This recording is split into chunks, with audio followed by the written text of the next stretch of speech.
Kota Probolinggo adalah kota seribu taman yang pada masa pemerintahan Hayam Wuruk keempat dikenal sebagai Banger. Pada tahun 1770, nama Banger resmi diubah menjadi Probolinggo. Dan pada tahun 1905, Belanda membentuk pemerintahan daerah otonomi kota yang disebut Gemeenteraad.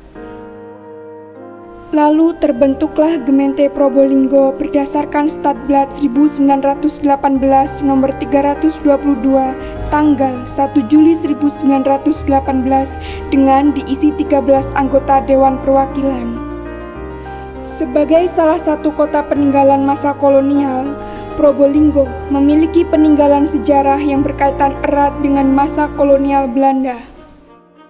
Peninggalan sejarah yang tersebar di seluruh wilayah Probolinggo bermacam-macam, misal pelabuhan, gedung, dan bangunan tua.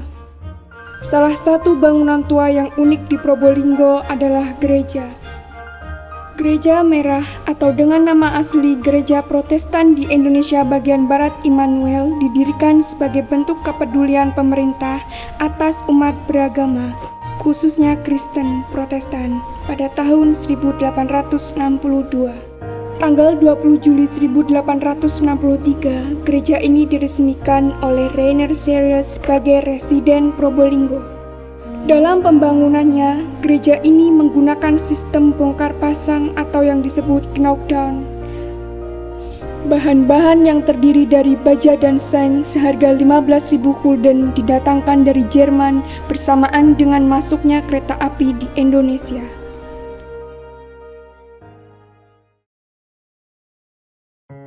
Gereja ini hanya di dunia itu hanya ada dua, ya kan? Di Indonesia di Probolinggo sini dan di Belanda. Yang di Belanda itu sudah nggak berfungsi sebagai gereja. Yang masih digunakan sebagai gereja hanya di Indonesia dan Probolinggo. Mungkin pada waktu itu mulailah mereka pun punya pembantu, ya kan, istilahnya mereka orang-orang yang saat itu dari hidupnya mereka atau apa, itu terjadi pemasukan agama Kristiani ke negeri. Uniknya yang lain lagi, gereja ini dibangun dengan sistem knockdown. Di sini kemudian dipasang. Jadi pasangnya ya itu tadi tiangnya semua kan sudah tinggal masang aja. Jadi tiang-tiang, kusen, jendela itu semua dari besi-besi coran. Jadi bukan besi ini, tapi dicor semua. Kemudian mimbarnya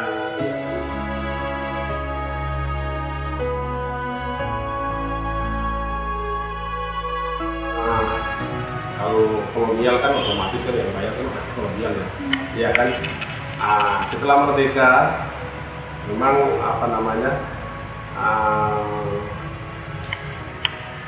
segala pemilikan kan dinasionalisasi semua kan, termasuk gereja ini.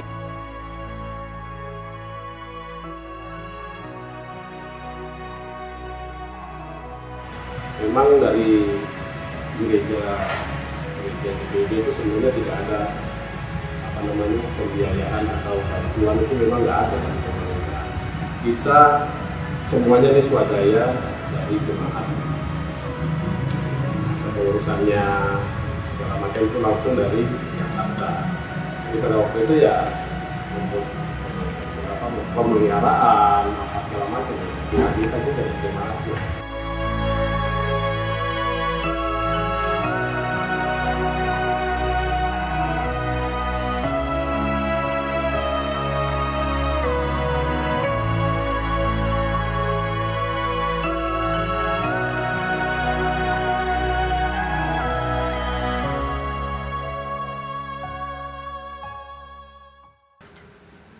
Ya ini ya, untuk dunia arsitektur di Indonesia itu memang kaya raya.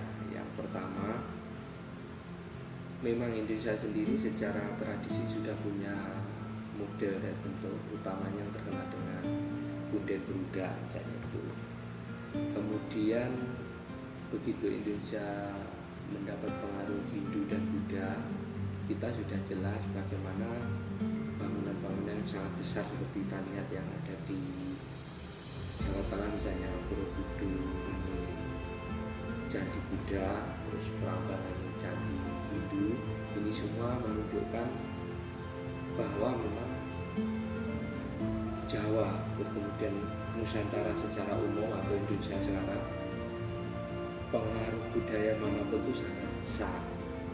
Kemudian ketika kita lihat orang-orang Eropa datang ke Indonesia juga sama, banyak pengaruh juga dengan teknologi serta model bangunan seperti yang orang-orang Eropa miliki. Banyak sekali contohnya, misalnya terkenal dengan bangunan-bangunan Indi. Maksudnya apa? Ketika bangunan-bangunan ini ada pengaruh bentuk modelnya seperti bangunan yang ada di Eropa, kemudian disesuaikan dengan selera orang Indonesia. Ini contoh kalau kita lihat pengaruh dari orang-orang Eropa.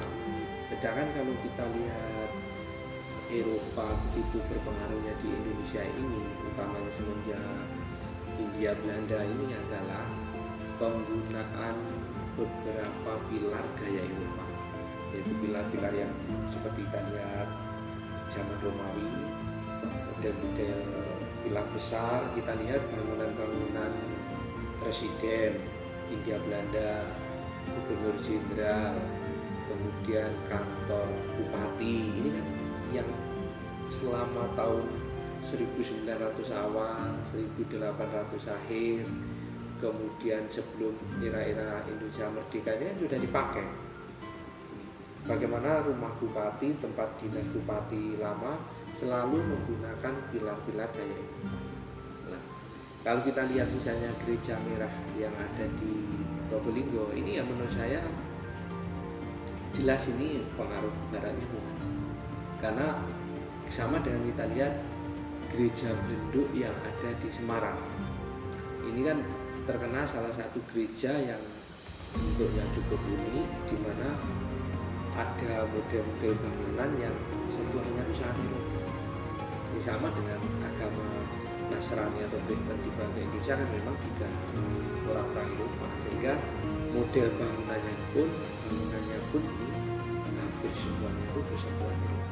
Kita lihat contohnya katedral milik orang-orang Jawa yang Katolik yang di Jakarta itu dekatnya Masjid Istiqlal, ini kan juga sangat Eropa, utamanya Latin, gaya-gaya Latin ya. Demikian juga kita lihat gereja merah yang di Probolinggo ini kan untuk ukuran masa itu kan sudah luar biasa bentuknya, ornamennya, modelnya itu kan menunjukkan memang ya Indi lah menurut saya. Maksudnya Indi itu bangunan ini sangat dipengaruhi oleh gaya-gaya milik orang-orang Eropa. Orang Eropa ini jelas kelihatan dari ornamen yang ada, bentuk sisi persisi dari apa ini bangunan, apa model kita lihat dari depan ini kan kelihatan sekali itu sangat Indi, sangat Indi. Ini yang kita lihat.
Sebagai salah satu benda cagar budaya yang berusia lebih dari 1 abad, haruslah tetap kita jaga keasliannya.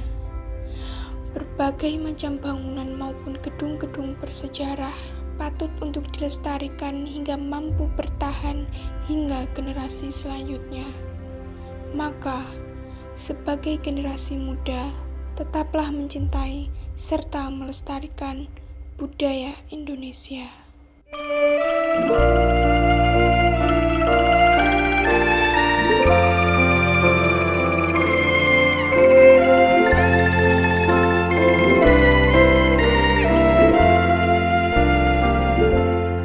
Indonesia tanah air beta, pusat